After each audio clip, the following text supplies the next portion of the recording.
बादलों पर हम चले एक नई डगर, बादलों पर हम चले एक नई डगर, आओ मिलके करें पहाड़ों का सफर, आओ मिलके करें पहाड़ों का सफर, बादलों पर हम चले एक नई डगर, बादलों पर हम चले एक नई डगर, आओ मिलके करें पहाड़ों का सफर।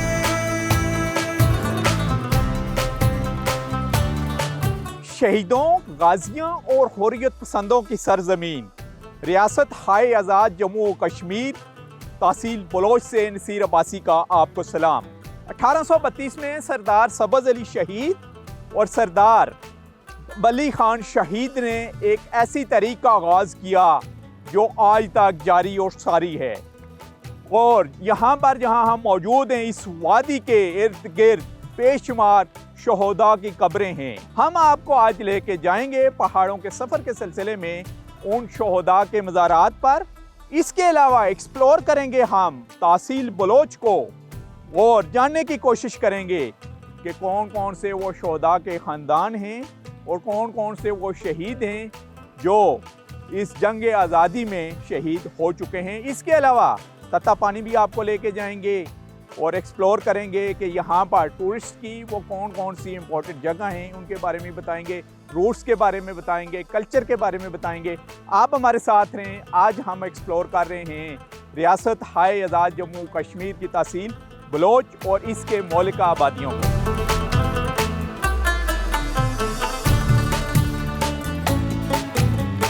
आज़ाद कश्मीर का शहर पूंछ जन्नत नज़ीर वादी कश्मीर के मगरब और पंचाल पहाड़ी सिलसिले के दामन में वाक़े है, जिसके एक तरफ नाला सिरन, दूसरी तरफ नाला बताड़ है, जो दरिया पूंछ का मरकज है। तकरीबन 1627 मुरब्बा मील पर मुश्तमिल ये खिता बुलंद व बाला बर्फपोश कोहिसारों और घने जंगलात का मस्कन है। क़याम पाकिस्तान से कबल पूंछ जम्मू और कश्मीर की एक रियासत थी। ये खूबसूरत रियासत तारीखी अहमियत की हामिल है, क्योंकि यहाँ के बासियों ने रियासत जम्मू कश्मीर की आज़ादी के लिए तवील जदोजहद की और लाजवाल कुर्बानियों की दास्तानें रकम की हैं।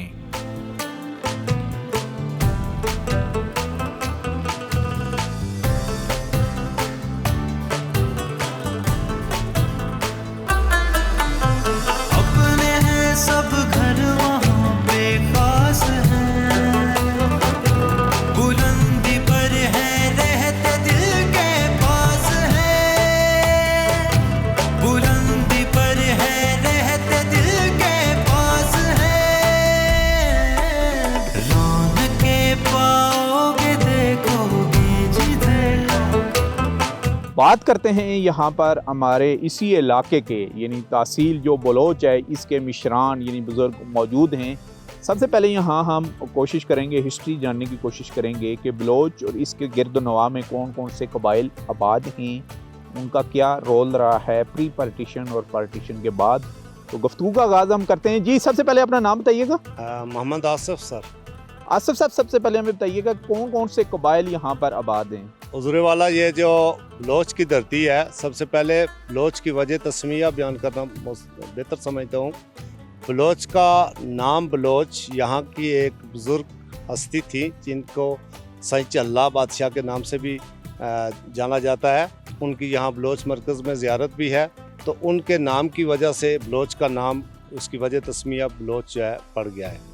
बलोच की हिस्टोरिकल जो पोजीशन है, अल्लाह के फजल व करम से ये धरती शहदा और गाजियों की धरती है। और हमारे असलाफ ने 1947 की जो जंग थी उसमें एक कलीदी किरदार है, जिसमें हमारी नामवर शख्सियात में जनरल मोहम्मद हुसैन साहब, कर्नल हिदायत साहब, कैप्टन खुशहाल साहब, उनके मज़ारों पर भी जाएंगे। थोड़ा कबाइल बड़ी नामवर शख्सियात हैं। और एक और बात जो ख़ास बलोच को मुमताज़ करती है दूसरी जगहों से, 1947 के अंदर जब हमारे असलाफ ने डोगरा के ख़िलाफ़ एक जहाद का आगाज़ किया, तो यहाँ एक यादगार मौजूद है बलोच में, जहाँ हमारे असलाफ ने डोगरे के ख़िलाफ़ जहाद का जो है वो ऐलान किया था।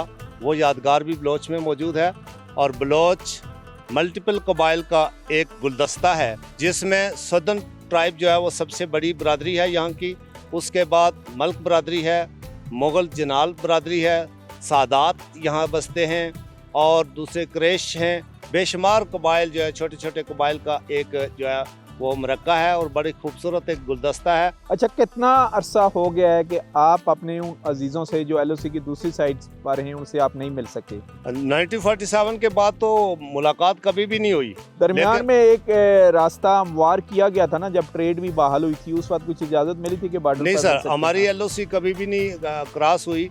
वो जो ट्रेड थी वो पाकिस्तान और इंडिया के दरमियान थी और वो वाघा बॉर्डर से उस रास्ते से कोई ट्रक शक आते और जाते थे। चुकोटी की तरफ से भी रास्ता, चुकोटी की तरफ से भी था, लेकिन हमारे जो मोस्टली रिश्तेदार लोग हैं ये मेंढर और ये जो मदारपुर सेक्टर है, इस सेक्टर के ऊपर हैं।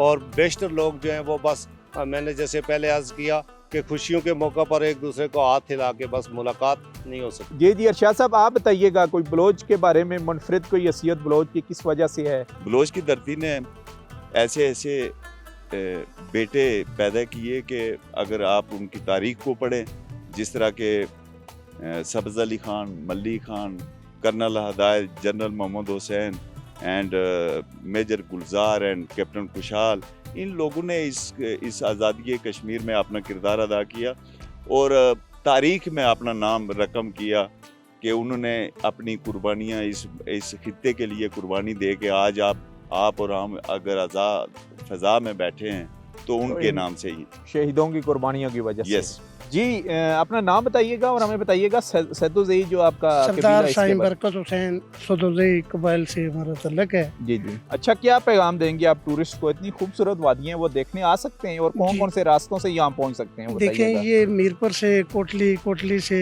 मतलब है बलोच, बलोच से त्राड़खाल, त्राड़खाल से बंजोसा, तोली पीर, इस साइड से मुसफ़राबाद। अच्छा, इन रास्तों से तो हम मुसफ़राबाद तक जा सकते हैं। बहुत खूबसूरत इलाके। जी नाज़रीन, आप हमारे साथ रहें और अभी यहाँ पर लोकल गुलकार हमारे साथ मौजूद हैं।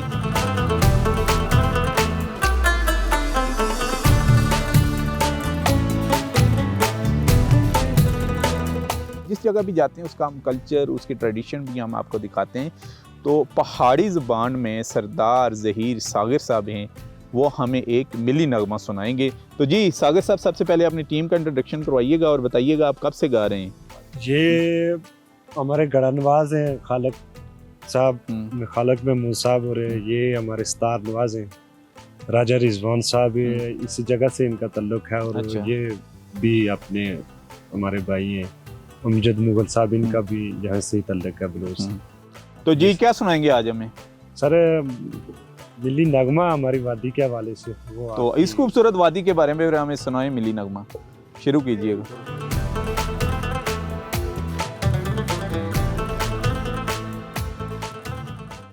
असा कश्मीरी साडा देश कश्मीर, असा कश्मीरी साडा देश कश्मीर।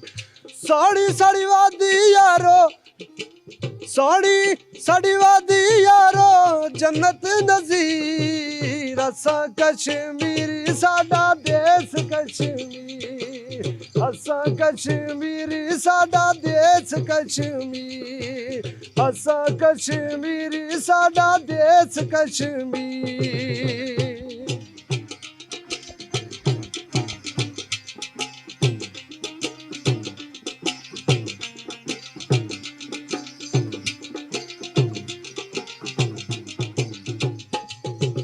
मीरपुर चक सवारी डुडिया, लाणिए ते लाला पक्की यारी साडे नाल।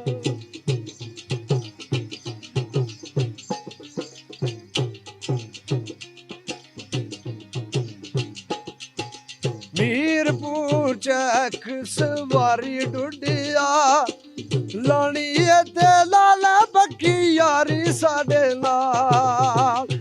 यारा दे यार असी, वीरा दे वीर। असा कश्मीरी साडा देश कश्मीर, असा कश्मीरी साडा देश कश्मीर।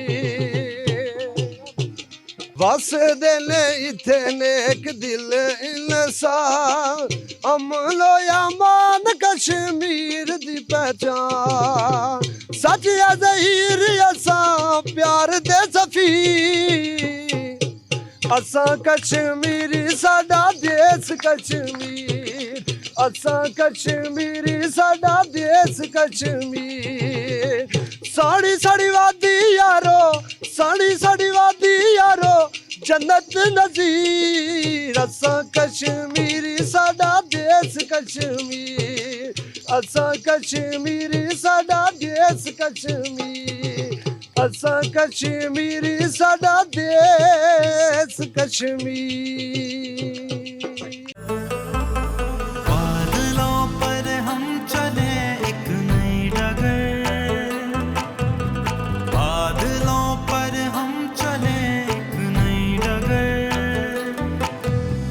आओ मिलके करें पहाड़ों का सफर आओ मिलके करें पहाड़ों का सफर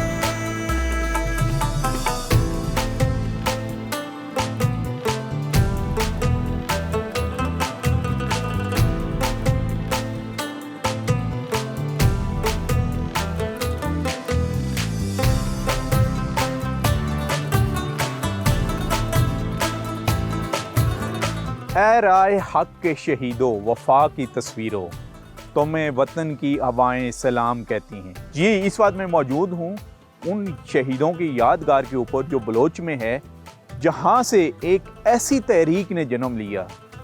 इन्होंने लाखों की तादाद में यहाँ के मकामी जो लोग हैं वो शहादतें दे चुके हैं और ये जारी व सारी है। हिस्ट्री के ऊपर नज़र दौड़ाएंगे, इन शहदा की कुर्बानियों के ऊपर नज़र डालेंगे और जानने की कोशिश करेंगे कि वो कौन कौन सी अजीम हस्तियाँ यहाँ पर हैं जिनको सितारा जोहरत से भी नवाजा गया है। तो हमारे साथ मौजूद हैं मेजर मुश्ताक अहमद खान सैदुज़ई साहब, जिनका आबाई इलाका है, ये यहाँ के ही रहने वाले हैं और हिस्ट्री के ऊपर इनकी अच्छी खासी रिसर्च है, बेशुमार ये बुक भी लिख चुके हैं। तो उनसे हम बात करते हैं। जी मेजर साहब, सबसे पहले हमें तारुफ करवाइएगा इस शहीदों की मिट्टी का। जिस जगह हम खड़े हैं यादगार उन शहदा की यादगार है। 1832 में गुलाब सिंह ने जब इस इलाके पे हमला किया तो सरदार सब्ज़ अली ख़ान और सरदार मलिक ख़ान इस इलाके के रहनुमा थे। उन्होंने उसके ख़िलाफ़ बगावत कर दी और जंग का आगाज़ कर दिया। सारे कबाइल को इकट्ठा करके यहाँ जंग हुई और ये सरदार सब्ज़ अली ख़ान और सरदार मलिक ख़ान को यहाँ से गिरफ़्तार करके मांग ले जाया गया, जहाँ उनकी ज़िंदा खालें उतारी गई। वो दरख्त आज भी मौजूद है जिस दरख्त के नीचे इन सरदारों की वहाँ ज़िंदा खालें उतारी गई लोगों के सामने और अपने बेटों के सामने। गुलाब सिंह ने अपने बेटे उधम सिंह के सामने उसने ज़िंदा खालें उतारी थी। और उसकी वजह क्या थी ज़िंदा खालें उतारने की? उसकी वजह यह थी कि ताकि लोगों में खौफ और हरास पैदा हो और कोई आदमी जुर्रत न कर सके उसके बाद कि वो उनके खिलाफ बगावत कर सके। जिस जगह पे हम खड़े हैं ये वो जगह है, एक तो यादगार है, दूसरा 1947 में। अच्छा 1947 की तरफ आते हैं। ये जैसे इन्होंने कहा जी कि सरदार जो सब्ज़ अली ख़ान और सरदार बली अली ख़ान उनकी खालें नोची गईं और उस तारीख को सबोताश करने की कोशिश की गई और दरख्त वो अभी तक मौजूद है।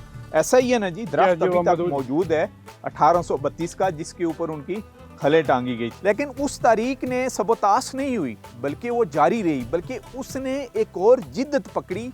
वो थी 1947 में जब पाकिस्तान आज़ाद हुआ तो इन लोगों ने आज़ादी की तारीख में बढ़ चढ़ के हिस्सा लिया और ये जो यादगार नज़र आ रही है ये बुनियाद भी उसी की है। जी इसके बारे में बताइएगा हमें। जिस जगह हम खड़े हैं ये वो जगह है जहाँ बलोच के गयूर अवाम ने, अभी तक पाकिस्तान आज़ाद नहीं हुआ था, पाकिस्तान की आज़ादी का ऐलान हो चुका था लेकिन आज़ाद अभी नहीं हुआ था, तो उससे पहले यहाँ के जो गयूर अवाम थे उनको ये ख़तरा पैदा हुआ कि चूँकि महाराजा हरि सिंह चूँकि वो डोगरा था और वो हिंदू था, उनको ख़तरा था कि ये महाराजा जो है वो हिंदुस्तान के साथ इलाक़ कर देगा। इसलिए यहाँ के मुसलमानों ने इकट्ठे होकर ये फ़ैसला किया कि अगर महाराजा ने हिंदुस्तान के साथ इलाक़ किया तो हम आज़ादी की जंग लड़ेंगे और लड़ के इस खित्ते को आज़ाद करा के पाकिस्तान के साथ मिलाएंगे। और यही हुआ। Colonel Hidayat Khan, Sitara Jurat, colonel Mohammad Hussain Khan, colonel Feroz Khan, colonel Mansha Khan, इन सारे बुजुर्गों ने, इन सारे जिनका ये मज़ार है, इन सब ने यहाँ इकट्ठे होकर तो यहाँ के लोगों को इकट्ठा किया और यहाँ 3 यूनिटें खड़ी की थी आज़ाद कश्मीर रेजिमेंट की, खड़ी करके, और ये जो दरख्त है इसके साथ लोगों से हलफ लिया था कि हम इंशाल्लाह इस दरख्त के साथ कि हम इंशाल्लाह कश्मीर की आज़ादी के लिए किसी कुर्बानी से दरेग नहीं करेंगे, और जो इससे गुजर जाता था वो उनके यूनिट में शामिल हो जाता था। अच्छा, यहाँ मकामी लोग उस वक्त यानी एक एक यूनिट की बुनियाद बेसिकली यहाँ से रखी गई है। 3 यूनिटें यहाँ एक एक की खड़ी हुई हैं। अच्छा, आज़ाद कश्मीर रेजिमेंट जिसको अभी तक भी कहा जा रहा है। 3 यूनिटें यहाँ खड़ी हुई हैं, बलोच में खड़ी हुई 3 यूनिटें। कौन कौन सी यूनिटें थी? 12 AK रेजिमेंट कर्नल हिदायत खान ने रेज किया है अच्छा। और कमांड किया है।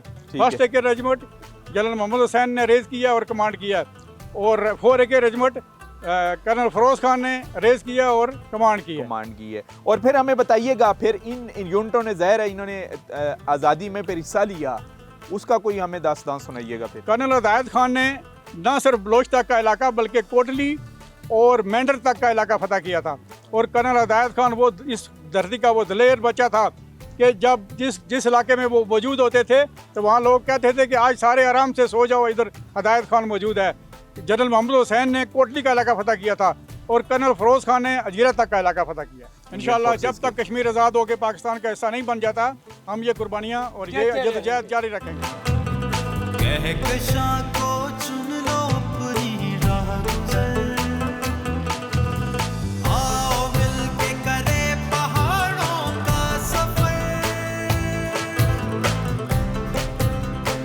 आज़ाद कश्मीर के इलाका सरसावा से बलोच जाते हुए एक ऐसा मकाम आता है जहां से गुजरते हुए मकबूजा कश्मीर नज़र आना शुरू हो जाता है। 1978 में जब यहां सड़क बन रही थी तो इस जगह का नाम इंडिया मोड़ था, जिसे आज आज़ाद कश्मीर मोड़ कहा जाता है।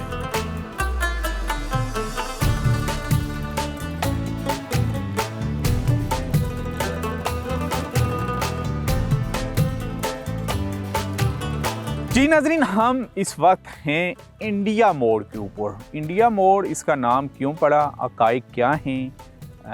क्योंकि इस वक्त जहाँ पर हम मौजूद हैं ये तहसील बलोच का इलाका है, जिसको तहसील बलोच कहते हैं। रियासत हाय आज़ाद कश्मीर, जम्मू आज़ाद कश्मीर में मौजूद हैं। यहाँ पर हमारे साथ मकामी लोग मौजूद हैं, उनसे हम पूछेंगे कि हिस्ट्री क्या बताती है कि इंडिया मोड़ इसका नाम कब पड़ा और उसकी रीज़न क्या थी। जी, सबसे पहले अपना नाम बताइएगा। बिस्मिल्लाहिर्रहमानिर्रहीम। मेरा नाम सरदार अब्दुल अजीज़ है और मेरा तल्लक कीमर बलोच से है। जिस जगह हम खड़े हैं ये जगह है मौज़ा दमन। 1978 में FW ने सहसा से लेके त्राड़खल तक जब ये मेन रोड निकाली है, तो उस वक्त जब रोड निकल रही थी तो यहाँ किसी ने बताया कि यहाँ से इंडिया सामने नज़र आ रहा है। हालांकि इस तरह की बात नहीं है। सामने अच्छा। जो जगह नज़र आ रही है वो है मकबूजा कश्मीर। अच्छा, ये जो सामने पहाड़ की दूसरी साइड हाँ। पर हमें नज़र आ रही है ये मकबूजा कश्मीर है।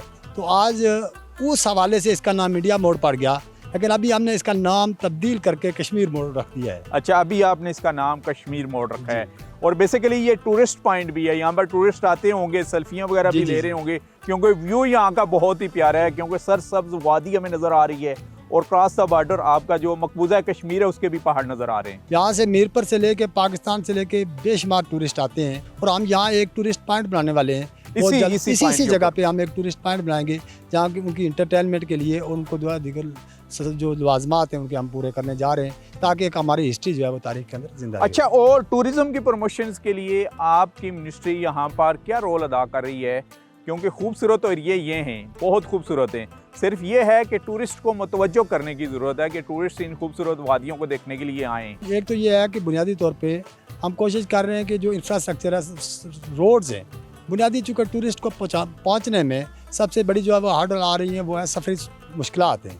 अभी ये वाली जो रोड है ये तकरीबन 16 किलोमीटर हुकूमत आज़ाद कश्मीर ने इस बजट के अंदर शामिल कर दिया है, और 6 किलोमीटर पे काम जारी है। बकिया जो 10 किलोमीटर है ऑनवार्ड सरसावा, वो भी अगले दिनों में इंशाल्लाह इसके टेंडर्स हो जाएंगे। तो हम चाहते हैं कि टूरिस्ट को जो है ना वो सफरी सहूलियात हम जो है ना वो वहाँ पहुँचा सकें। अच्छा, जहाँ से कश्मीर में हम दाखिल होते हैं पुल से, वहाँ से लेके जो नीचे कोटली की तरफ रोड जा रही है वो तो ज़बरदस्त रोड इंफ्रास्ट्रक्चर डेवलप हुआ है। मैं 2016 में भी यहाँ का विज़िट कर चुका हूँ, लेकिन जो बलोच की तरफ रास्ता आता है वो 2016 जैसा ही मुझे नज़र आया है। उसके ऊपर अभी हम 2023 में जा रहे हैं, लेकिन उसके ऊपर हमें अभी तक रोड रिपेयर हुई हुई नज़र नहीं आई, जबकि उस वक्त नून लीग की हुकूमत थी, अभी PTI की हुकूमत है। तो क्या आप रोल अदा कर रहे हैं अभी आपकी जो PTI की हुकूमत है, ताकि रोड इंफ्रास्ट्रक्चर को डेवलप किया जाए? हमने ये किया है कि सरसावा से लेके चेक पोस्ट जहाँ ज़िला सुदनौती की हदूद जहाँ से शुरू होती है 10 किलोमीटर उस रोड पे अभी काम जारी है।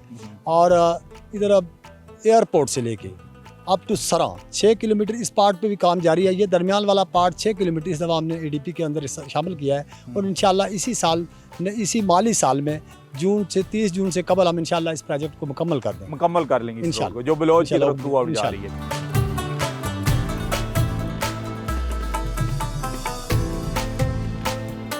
बादलों पर हम चले एक नई डगर, बादलों पर हम चले एक नई डगर,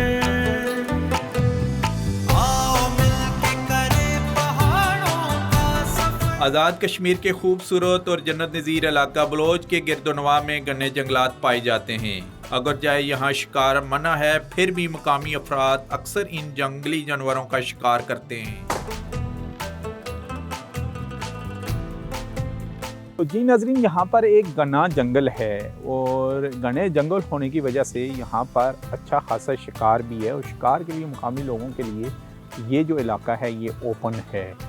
यहाँ भी बात करेंगे और जानने की कोशिश करेंगे कौन कौन से जंगली जानवर यहाँ पर इस जंगल में पाए जाते हैं और शिकारी जो हजरात हैं वो कौन कौन से जानवरों का यहाँ से शिकार करते हैं। तो आप हमारे साथ हैं, आए बात करते हैं। भाई साहब यहाँ बैठे हुए हैं। अस्सलाम वालेकुम जी, क्या हाल है जी? खैरियत से हैं? ठीक ठाक है माशाल्लाह। आपके स्टाइल से तो ऐसा लग रहा था, हम तो समझ रहे थे कोई मुजाहिदीन बैठा हुआ है उसको संभाल के। नाम क्या आपका? जी सरदार खालिद बलोच। बैठ गए, मेरे ख्याल में इसी के ऊपर बैठते ही हैं। आय हाय हाय, सरदार साहब खालिद बलोच साहब। हाँ, बलोच के मुकाम में बलोच सरदार साहब से हमारी मुलाकात हो गई है जी। तो जी सरदार खालिद बलोच साहब, सबसे पहले हम इस जंगल के बारे में बताइएगा। थैंक यू डिस्कवर पाकिस्तान की टीम जो आप हमारे पास तशरीफ़ लाए। ये जंगल जो है हमारे इलाके का है और इस इलाके का नाम मंजाड़ी और दमन पखनाड़ के सिंगम के ऊपर है। और सबसे बड़ी बात यह है कि ये जिस जगह पर हम मौजूद हैं ये सरदार सब्ज़ अली और सरदार मली खान की जाए पैदाश है, जिनके मज़ार पर भी हम आगे जिंदा खालें खींची गई थी। उसके ऊपर बात करेंगे। अच्छा, ये जंगल शिकार के लिए ओपन है? ये शिकार के लिए ओपन है और बहुत खूबसूरत जंगल है। ये आगे आप जाएंगे तो यहाँ पर बड़े खूबसूरत किस्म के परिंदे आपको मिलेंगे, जंगली जानवर आपको मिलेंगे। यहाँ पर हम लोग अक्सर शिकार के लिए आते हैं शाम को। और यहाँ पर जंगली मुर्ग जो हम बड़े शौक से उसका शिकार भी करते हैं। और यहाँ पर तितर भी हैं, यहाँ पर बटेर भी हैं, जंगली ये कबूतर बहुत ज़्यादा हैं यहाँ पर।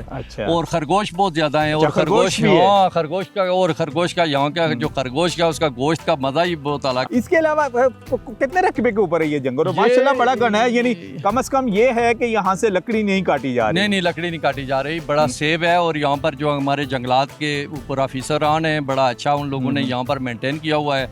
और ये तकरीबन 7-8 किलोमीटर एरिया के ऊपर मुहित है ये एरिया, जिसके ऊपर ये जंगल बंद है। ये ओपन जंगल नहीं है। ये इसके ऊपर बाकायदा जो है वो फॉरेस्टर वगैरह जितने भी जंगलात के गार्ड वगैरह हैं वो बड़ी अपनी निगरानी में उन्होंने रखा हुआ है। और लोगों को यहाँ पर कोई दरख्त काटने की इजाज़त नहीं है। दरख्त काटने की भी इजाज़त नहीं है। इसीलिए यहाँ पर टूरिस्ट को क्या पैगाम देंगे? हाँ, ज़्यादातर कश्मीर की खूबसूरत वादियों देखने के लिए वो नीलम वैली की तरफ जाते हैं, मुजफ्फराबाद के बालाकोट से उस तरफ निकल जाते हैं, लेकिन ये इलाके तो बहुत खूबसूरत हैं। सर टूरिस्ट के हवाले से भाई साहब ये तो बहुत हमारे खूबसूरत एरियाज़ हैं, बस इसके ऊपर कुछ वजूहात की बिना पर तवज्जो नहीं दी गई। तो अभी हम कोशिश कर रहे हैं, चूँकि जो हमारे इस वक्त मिनिस्टर हैं उनके पास सियाहत की वजारत भी उनके पास है, तो हम इन जो एरियाज़ हैं इनके ऊपर हम खुसूसी तवज्जो दे रहे हैं कि यहाँ पर टूरिस्ट पॉइंट बनाएं और ज़्यादा से ज़्यादा जो सियाह हैं दूर दराज से उनकी जो तवज्जो है उसको मरकूज़ करें इस एरिया के ऊपर। आपको अभी हम आगे लेके जाएंगे, आप देखेंगे कि वाकई जो है आप नीलम से और इस एरिया से ज़्यादा खूबसूरत तहसील बलोच का एरिया है। आगे और आप हमारे साथ रहेंगे।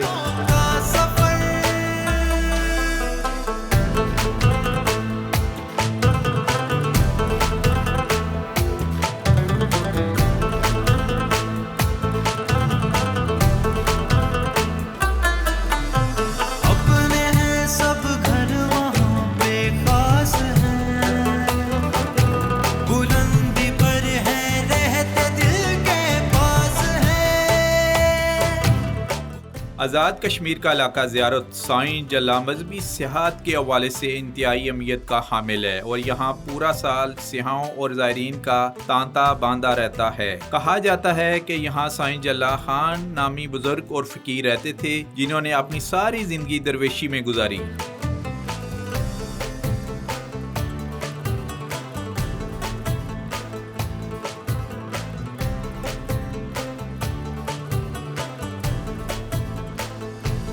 जी नाजरीन, इस वक्त हम बलोच के करीब एक गांव में हैं और यहाँ एक फ़कीर यानी मलंग के मज़ार पर हैं जिनका नाम हज़रत साईं बाबा फ़िरोज़ अल मशहूर साईं चल्ला बाबा।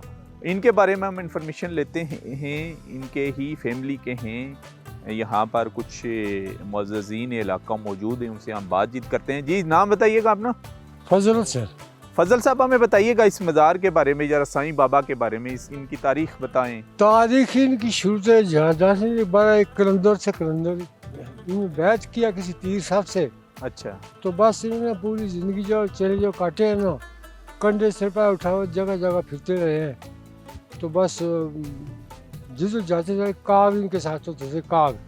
अच्छा, जो परिंदे हैं ब्लैक कलर के काग, ठीक है, वो साथ होते थे। बस जिस घर में जाए तो उनको बोलते थे कि खाना लाओ, खाना लाओ। जिसने दे दिया ठीक, जिसने ना दिया ना उसके घर में सख्ती। जिसने दे दिया ना अंदर दूध चुगी जो कुछ डालकर पेश कर दिया ना, उसको किला लगा दिया कि क्या मतलब जब तक आप जिंदा है किला भैंस आपके घर रहेगी। अच्छा। जिसने ना दिया उसकी भैंसें मर जाती थी। उसकी भैंसें मर जाती। जी नाजरीन, ये बाबा जी ये कह रहे हैं कि ये जो साईं कलंदर बाबा थे यानी एक मलंग थे, ये जाया करते थे जहाँ जहाँ, तो कौवे इनके साथ जाते थे। कौवे साथ जाते थे और मकामी लोगों को कहते थे कि आप इनको ना दें, कुछ रोटी दें या कुछ और जो भी आपके घर में मौजूद है इनको दें आप। और जो लोग नहीं देते थे इनके बकौल के दूध कौवे पीते थे। जी। अच्छा, जो खुद भी पीते थे वो या सिर्फ कौवे? नहीं, खुद भी पीते थे। और कौवों को भी पिलाते थे? जी, खुद। और कौवे भागते नहीं थे, उनके साथ साथ जाते थे? साथ साथ छतरी बनकर साहब जी, छतरी बना के, यानी अम्ब्रेले की शक्ल में। जब बाबा जी पैदल चलते थे तो अम्ब्रेले की शक्ल में कौवे उनके साथ होते थे और जिस भी जगह पर जाते थे लोग उनको जो अवेलेबल उस वक्त होते थे, मसलन रोटी हो गया, दूध हो गया, वो देते थे जी। और फिर वो लोगों को क्या कहते थे बाबा जी? वो जिसे दे दिया उसका तो आबाद रह गया था, जिसे ना दिया उसका नुकसान हो गया बहुत। अच्छा, उनका नुकसान हो जाता था। अच्छा, और इनकी कोई करामात बताएं हमें। और बस इन्होंने जिंदगी कलंदरी लैंड में गुजारी है, शादी नहीं की है। अच्छा। हम भतीजे हैं इनके। अच्छा, आप भतीजे हैं इनके? भतीजे, सके भतीजे। अच्छा, ठीक हो। तो बस ये मैं बचपन छोटा था जब ये फोत हुए। अच्छा। इनकी फोतकी का यादाश्त नहीं कौन से सन में हुई। तो अभी इनके मज़ार पर लोग आते हैं? लोग आते हैं, जो मुराद मांगता आदमी ना जी जी उनकी पूरी होती है। मसलन किस किस्म की मुरादें, किस लिहाज से ये मज़ार मशहूर है? अभी जो भी किसी को कोई तकलीफ हो ना, किसी का बेटा वो जेल में है, फांसी है, कोई है, कोई बात है जो मांगता है, दुआ मांगता है ना, हाँ। यहाँ सदका मान कर अच्छा। वहाँ पूरी होती है।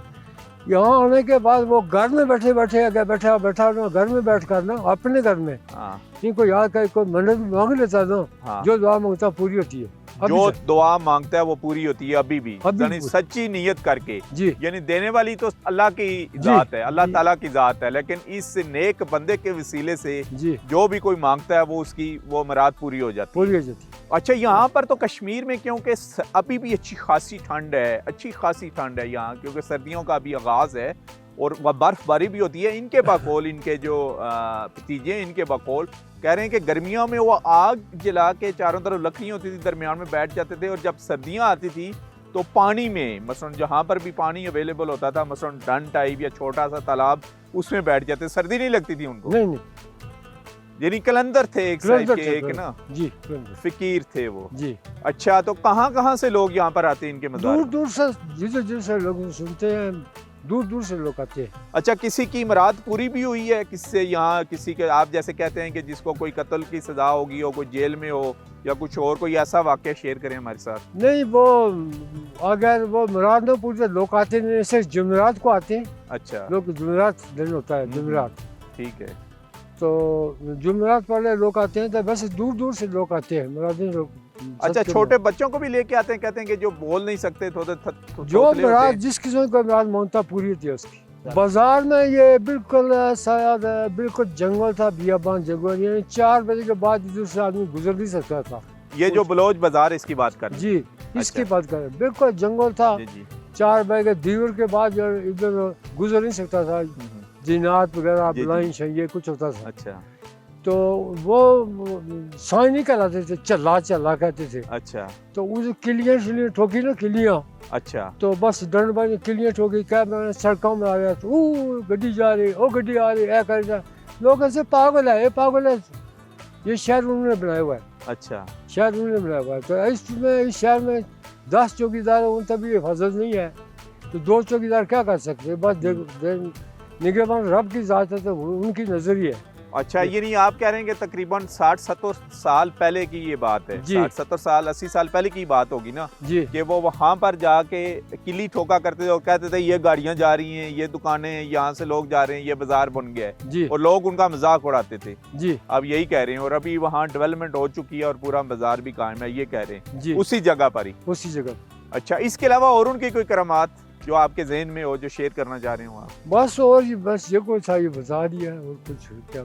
अच्छा जी नाजरीन, ये जिस भी इलाके में, जिस भी हम शहर में और ख़ास करके पहाड़ी इलाकों में जाते हैं, ये जो मलंग टाइप लोग होते हैं, फ़कीर लोग होते हैं, ये अल्लाह ताला के बड़े नेक बंदे होते हैं, क्योंकि दुनिया से ये कटे हुए होते हैं और अल्लाह के इश्क में खोए हुए होते हैं। ये दिलों के राज तो अल्लाह ताला ही बेहतर जानता है, लेकिन ये है कि जहाँ भी ये लोग मिलें, आप इनसे अदब एहतराम से मिलें, इनके मज़ारों पर जाएं। तो जैसे पहले भी मैंने कहा कि देने की ज़ात अल्लाह ताला की है, अशरफुल मखलूक़ात वही है, लेकिन जो इनके साईं टाइप, कलंदर टाइप, फ़कीर टाइप बंदे होते हैं, उनके वसीले से भी मांगें तो आपकी ज़रूर वो पूरी होती है। यानी मुराद पूरे करने वाली ज़ात सिर्फ़ और सिर्फ अल्लाह ताला की है।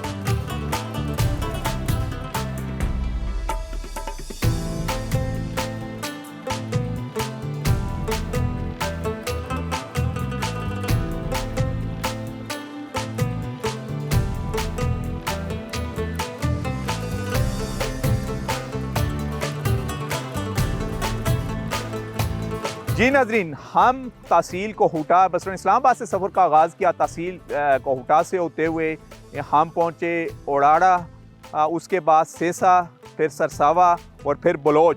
और बलोच में हमने हिस्ट्री के ऊपर नज़र डाली और बताया वो कौन से हीरो हैं जिन्होंने 1832 में आज़ादी की तहरीक का आगाज़ किया और आज तक लाखों के करीब जो कश्मीर के हुर्रियत रहनुमा हैं, जो कश्मीर के लोग हैं, वो इस पर शहीद हो चुके हैं और ये आज़ादी की तहरीक अभी तक जारी है। मकबूजा कश्मीर में बेशुमार जुल्म और सितम अभी तक भी हो रहे हैं। पाकिस्तान की जो हुकूमत है सफारती तौर पर हर जगह ये आवाज़ बुलंद कर रही है और साथ दे रही है, और वो वक्त दूर नहीं, ज़ाहिर है इन कुर्बानियों ने रायगां नहीं जाना, वो वक्त दूर नहीं जब जो मकबूजा कश्मीर और हमारे जो आज़ाद कश्मीर के ये भाई हैं, ये दरमियान में जो LOC का एक इनके ऊपर पहाड़ खड़ा किया गया है, ये ख़त्म होगा, इस जुल्म और सितम से इनको छुटकारा मिलेगा।